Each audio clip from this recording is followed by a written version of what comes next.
In this screencast, I'm going to show you a new feature that's been added to our current Moodle 1.9 version, and it's the idea of the Quickmail. And this is a little bit more than just the instant messaging or the chat feature, which allows for the one-on-one communication, or the form, particularly the subscribe form, where it just does it all out to the mass. So it gives you a little more diversity in how you can communicate with students. It offers a little quicker way to get to their email account as well. But to add this, you're going to have to add a block. So what we're going to do is we're going to scroll down and move you all the way over to the right hand side. Okay, and you'll see eventually you get to a point where it says blocks and you see add. That will give you a drop down menu. Let me move your screen up so that you can see. So when I click on that, you see these are some blocks that you can add. Now remember, blocks are in the panels that are on the sides. And so each block that you add, for instance, I've added a calendar, so it's not in here because it's on the site. So this is a way to go in and add areas that you would like to for the course. But we're going to go and add this Quickmail block. Now the page, we're going to stay over to the right hand side, and we're going to scroll down, and just above the add block section, you notice now appears the Quickmail. Okay, the idea behind Quickmail is that Quickmail Block adds a link to a tool that has a checkbox list of all students in the course in a mail composition text area. You can check the students you like to email or communicate with, and only those, or you can do the mass email. So the choice would end up being up to you and how you'd like to use it in that manner. One thing that we do have to you do want to do is the configuration of it, or how you handle it. You can have the groups, separate groups, visible groups. We're just going to have no groups. So that's something to keep in mind when you're putting it together. As we go back down and look at it. Okay, so you have the history, you have compose.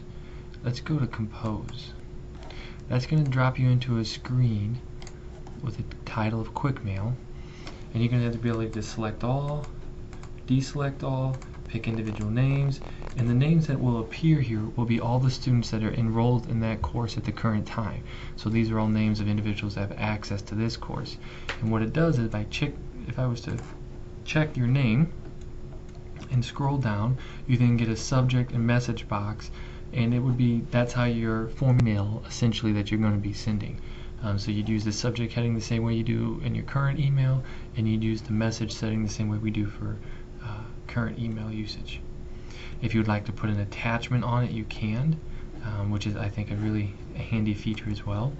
And then if you come down, you see send email, and if I click that, the message would be sent to Carol via her email, and it'd be another way to communicate with her. If we go back out, you take your screen back over to the right. Another feature, if we scroll down, is the idea of the history. Now right now you'll see that there's nothing to display because I have no history, because I have not sent anyone an email. As you build up email, this will record your history so that you have a document, kind of a documented format of what you've done. And it's a good idea to do it that way and use it that way, communicating with students, so that if for any reason, if there's a need to be able to see the emails, we can, and we have access to that. So that's you can even from here inside the history section, there's an option to compose, which would take you back to the previous screen I showed you. So it's a nice feature to add to your course and make it easy to communicate and email to your students, and I would suggest adding that. Now one aspect that you might see, and let me move you back over, one aspect that you might see here that doesn't appear on your screen right now is the idea of settings.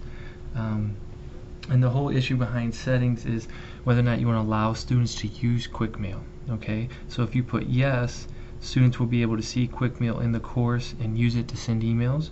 But if you put no, then Quickmail will be hidden to the students, so that it'll be only accessible by the instructor. So that's something for you to think about.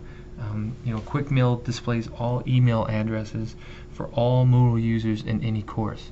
So you have to keep that in mind. If you give that access to a student, they would be able to utilize that, which, okay, give them a chance to email other students or communicate, so it's something to consider. Quickmail also overrides the user profile setting of hide my email address. So if you make this accessible and you put it out there, if in your profile you want your email address hidden so no one can contact you through email, the Quickmail usage will override that. So it's something else to keep in mind as you're deciding whether or not to utilize it.